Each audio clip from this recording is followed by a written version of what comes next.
Now, properties of soil. You have listed some uses of soil. Let us perform some activities to find the characteristic of soil. मतलब आपने कुछ properties को तो already सोच के रखा हुआ है कि कुछ सॉइल्स होती हैं अलग अलग तरह की. अब हम एक्टिविटीज़ देखें करेंगे जिससे हमें पता चलेगा कि सॉइल की क्या कैरेक्टरिस्टिक होती है, क्या क्या उनकी क्वालिटी होती है. जैसे कि पहली है percolation rate of water in the soil.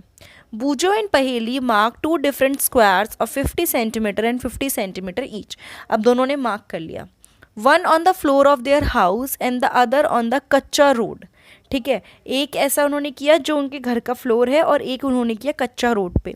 They fill two bottle of the same size with water. अब उन्होंने दोनों बॉटल भरी सेम साइज की पानी के साथ.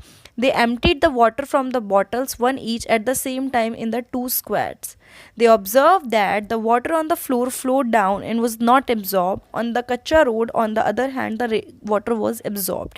यानी कि बूजो और पहेली ने ना एक जगह एक स्क्वायर मार्क किया अपने घर पे और एक किया ऐसी रोड पे जो कच्ची है, मतलब जो मिट्टी की बनी है. अब उन्होंने पानी इक्वल लिया और उसको भरना शुरू करा. एक उन्होंने अपने घर के फ्लोर पे डाल के और एक उधर दूसरी साइड जो कच्ची रोड थी. तो उन्होंने देखा कि जो हम उनके घर का फ्लोर है ना उस पर जब वो पानी डाल रहे थे वो तो पूरा भर के वो पूरा पूरा का पूरा फ्लो आउट हो गया, बाहर हो गया, एब्जॉर्ब नहीं हुआ. लेकिन जो उन्होंने कच्ची रोड पे पानी डाला था वो पूरा एब्जॉर्ब हो गया. तो ये एक एक्सपेरिमेंट था जिससे उन्हें पता चला कि किस तरह से परकोलेशन रेट होता है. परकोलेशन मतलब होता है पानी नीचे पास ऑन होना. तो मिट्टी जो होगी कच्ची मिट्टी तो उस पर तो पानी पास ऑन हो जाएगा, लेकिन जो पक्की मिट्टी होगी जो एब्जॉर्ब नहीं कर सकती, सीमेंट वगैरह, वहाँ पे पानी पास ऑन नहीं होगा. Now let us perform an activity to understand this. अब हम एक एक्टिविटी परफॉर्म करेंगे थोड़ा और अच्छे से समझने के लिए. Boojho wondered why there was a difference in the absorption of water in the two square. वो हम पढ़ चुके हैं. एक्टिविटी 9.4 पे आएंगे.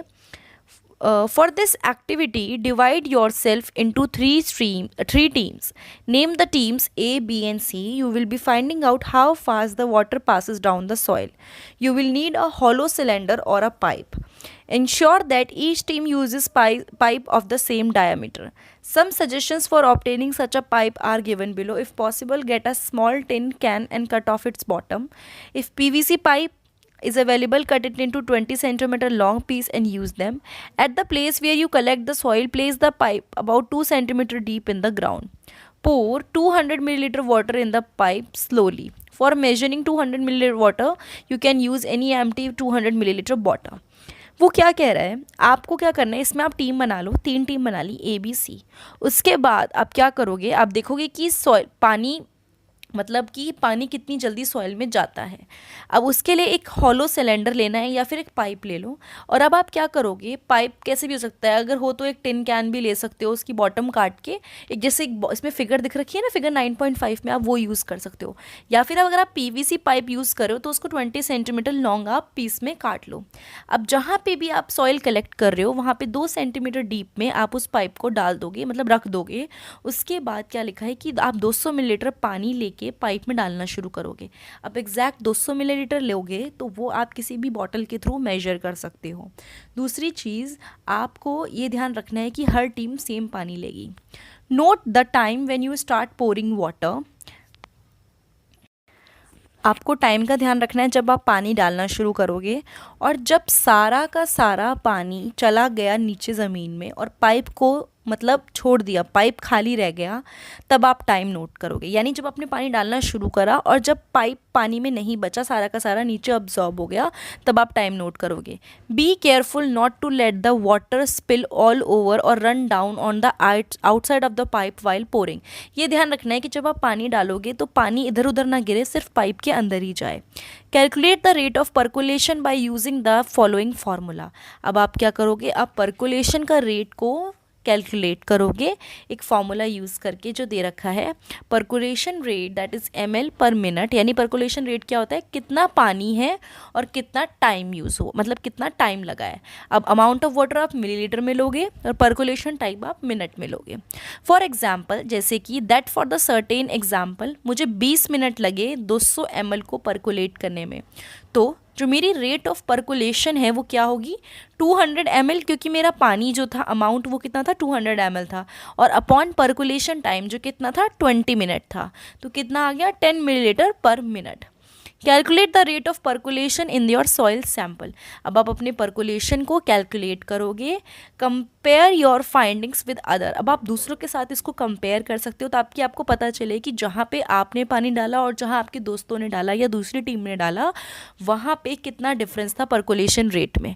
ठीक है, तो ये एक बहुत ही अच्छी चीज़ है जिससे आपको आइडिया लग सकता है कि परकुलेशन रेट क्या है। अच्छा, इसमें इंपॉर्टेंट क्या है, आपको परकुलेशन रेट का फॉर्मूला याद रखना है। On a hot summer day, the vapor coming out of the soil reflect the sunlight and the air above the soil seems to shimmer. जब बहुत गर्मी होती है तो जो वेपर आती है ना सॉइल में से, वो सनलाइट को रिफ्लेक्ट कर देती है, वापस उसको भेज देती है, जिसकी वजह से जो सॉइल होती है ना, जो एयर होती है सॉइल के ऊपर की, वो ऐसा लगता है कि वो शिमर कर रही है या फिर चमक रही है।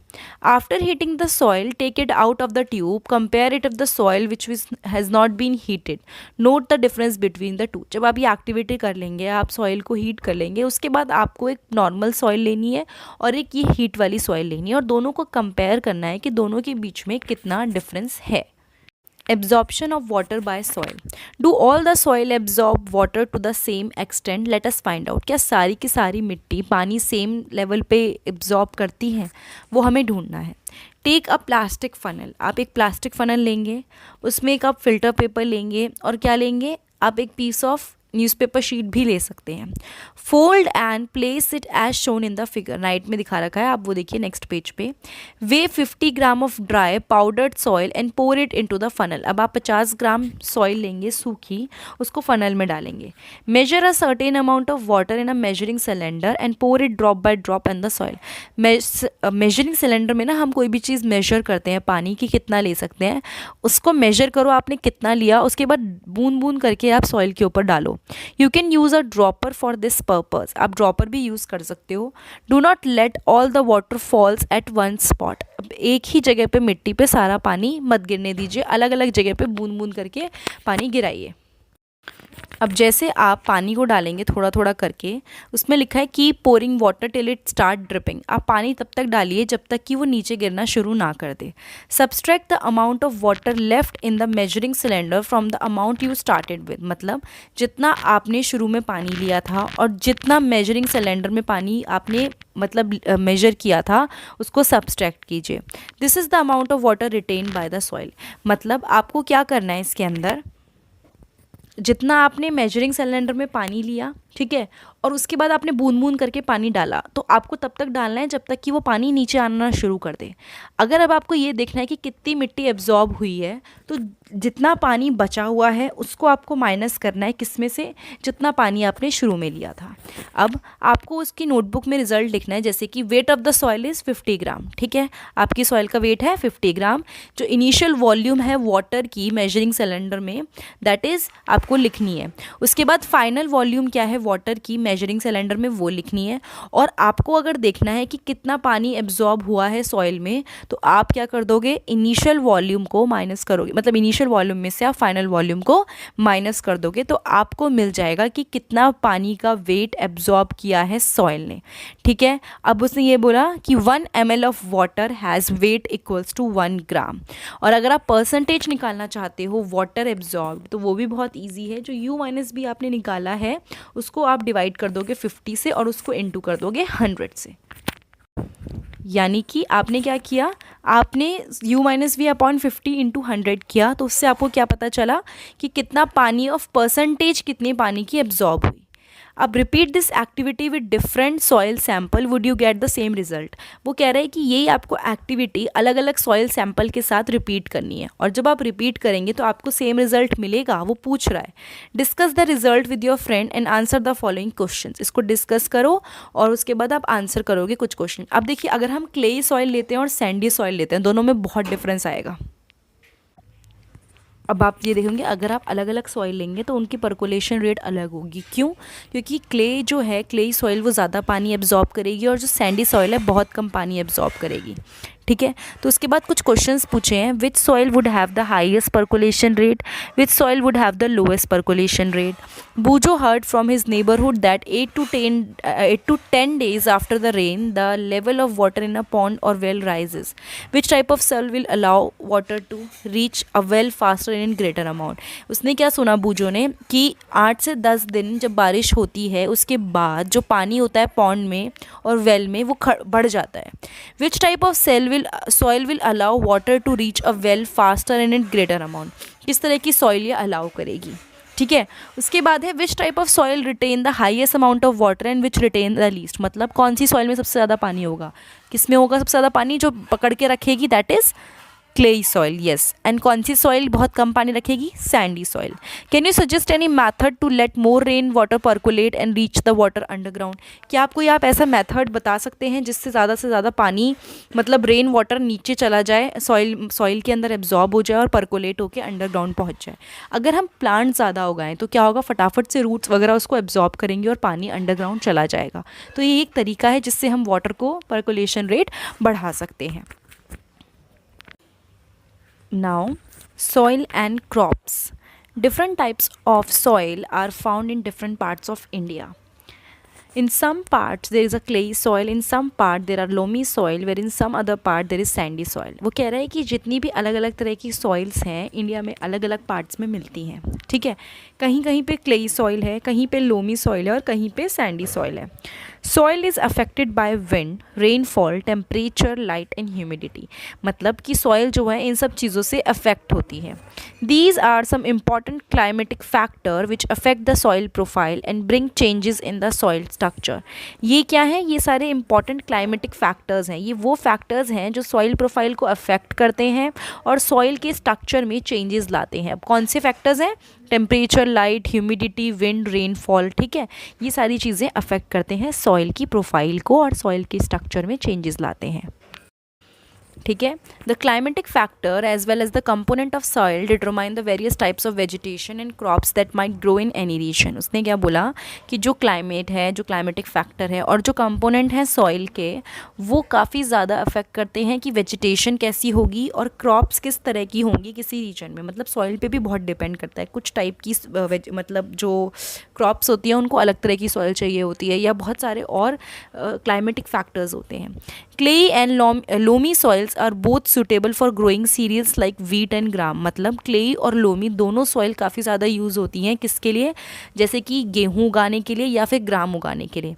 सच soils are good at retaining water, क्योंकि इनको पानी की ज़रूरत होती है तो ये पानी को रिटेन कर, मतलब ये क्या करती हैं, ये रिटेन कर लेती हैं पानी को, ठीक है। For paddy soil rich in clay and organic matter and having a good capacity to retain water are ideal.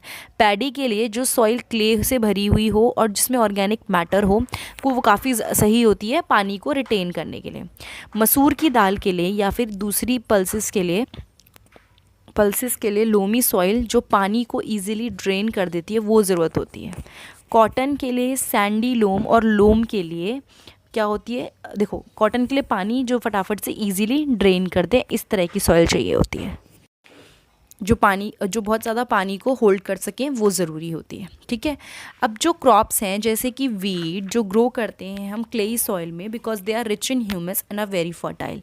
यानी कुछ क्रॉप्स को हम इसलिए ग्रो करते हैं क्लेई में क्योंकि जो क्लेई होती है वो बहुत फर्टाइल होती है, ह्यूमस से मतलब बहुत ज़्यादा ह्यूमस होता है उसके अंदर। Find from your teachers, parents and farmers the type of soil and crops grown in your area. अगर आप अपने आसपास पूछें देखें तो आपको पता चलेगा कि किस तरह की सॉइल्स मिलती हैं और किस तरह की क्रॉप्स ग्रो होती हैं। Enter the data in the following table. यहाँ पे आपको एंटर करना है, डाटा लिखना है कि किस तरह की सॉइल्स हैं और किस तरह की क्रॉप ग्रो होती हैं। Which kind of soil would be most suitable for planting rice. कौन सी ऐसी सॉइल है जो सबसे बेटर रहेगी राइस को प्लांट करने के लिए। सॉइल विद अ हायर और लोअर रेट ऑफ पर्कुलेशन, जो बहुत ज़्यादा पानी एब्जॉर्ब करे, जो कम पानी को एब्जॉर्ब करे। नीचे एक टेबल भी दे रखी है जिसमें टाइप ऑफ सॉइल है, क्रॉप्स कौन सी ग्रो होती हैं वो दे रखा है और कुछ कीवर्ड्स दे रखे हैं, ठीक है। ये आपके चैप्टर के एंड होने पे देते हैं, उसके अलावा ये टेबल आपकी एक्टिविटी के लिए है। Now what is the difference between rate of percolation and the amount of water retained. देखो, वाटर रिटेन मतलब कितना पानी वो सॉइल एब्जॉर्ब करके रोक लेती है, और परकोलेशन होता है कि कितना पानी किसी मिट्टी से धीरे धीरे पास हो सकता है, या फिर मिट्टी नहीं तो किसी फिल्टर से। तो अगर किसी का वाटर रिटेंशन ज़्यादा होगा तो इसका मतलब उसका परकोलेशन क्या होगा, रेट ऑफ परकोलेशन। अगर कोई बहुत ज़्यादा पानी को रोकता है, ठीक है, वो वाटर रिटेंशन कर रहा है, तो पानी भी उसमें से जल्दी से परकुलेट हो जाएगा। Boojho, you seem to have forgotten what you read earlier, go and re read the lesson again and you will find the answer. अगर आप दोबारा पढ़ेंगे तो आपको आंसर मिल जाएगा। दूसरा, राइस के लिए कैसी मिट्टी चाहिए होती है, ऐसी मिट्टी जो रिटेन कर सके वाटर को, बहुत टाइम तक पानी को होल्ड कर सके, क्योंकि जो राइस होता है ना उसको पानी ज़्यादा चाहिए होता है। दूसरा, सॉइल विद अ हायर और लोअर रेट ऑफ परकुलेशन, जिसका परकुलेशन रेट क्या हो, लोअर हो, वो जल्दी से एकदम से वो ना करे, मतलब जाए ना, रेट ऑफ परकुलेशन उसका क्या हो, वो एकदम से पानी को जाने ना दे, वो रोक के रखे, ठीक है। तो जितना ज़्यादा पानी रिटेन करेगा उतना ही रेट ऑफ परकुलेशन उसका लो होगा उस सॉइल का। ना सॉइल इरोजन क्या होता है, नीचे एक है कि जितना जो ऊपर की लेयर जब उड़ जाती है, कहीं चली जाती है सॉइल के ऊपर की, तो उसको हम सॉइल इरोजन बोलते हैं, ठीक है। The removal of land surface by water, wind और ice is known an erosion. अब ये हवा की वजह से भी हो सकता है कि ऊपर की लेयर चली गई सॉइल की, या पानी की वजह हो सकता है कि बहते हुए पानी के साथ ऊपर की लेयर चली गई। Plants root firmly bind the soil, जो प्लांट की रूट होती है ना वो सॉइल को बाइंड करके रखती है। In the absence of plant soil become loose, जब सॉइल नहीं होता, मतलब जब प्लांट नहीं होता ना, तो सॉइल बहुत ढीली हो जाती है और ईजिली वो इधर उधर मूव कर पाती है या मूव कर जाती है। अगर इरोजन हो जाता है तो कई बार क्या होता है, वहाँ पे कुछ प्लांट बचता ही नहीं है, जैसे कि डेजर्ट में रूट्स वगैरह नहीं होने की वजह से, प्लांट नहीं होने की वजह से वहाँ पे पूरा इरोडेड एरिया होता है। या फिर क्या होगा, आपके बेयर लैंड, जो खाली लैंड होते हैं। सो cutting of trees and deforestation should be prevented, इसलिए हमें पेड़ों का कटना और डिफॉरेस्टेशन भी बचाना चाहिए। डिफॉरेस्टेशन क्या होता है कि जब बहुत सारे एक साथ बहुत सारे पेड़ों को काटा जाता है। And effort should be made to increase the green areas, और हमें एफर्ट डालने चाहिए ताकि हम ग्रीन एरियाज़, जो भी हमारे ग्रीन हरे भरे एरियाज़ हैं, उनको इंक्रीज़ करें, उनको हम बेटर कर सकें, ठीक है। तो सॉइल इरोजन होता है the removal of the top layer of the soil, ठीक है। तो ये था चैप्टर 9 सॉइल 7th क्लास की साइंस का। अगर ये वीडियो आपको अच्छी लगी हो तो प्लीज़ मेरे चैनल को लाइक, कमेंट, सब्सक्राइब करना मत भूलिए। और अगर आपको 7th साइंस के और चैप्टर्स देखने हैं तो मेरे चैनल पे जाके 7th साइंस प्लेलिस्ट में चेक कीजिए। Thank you so much.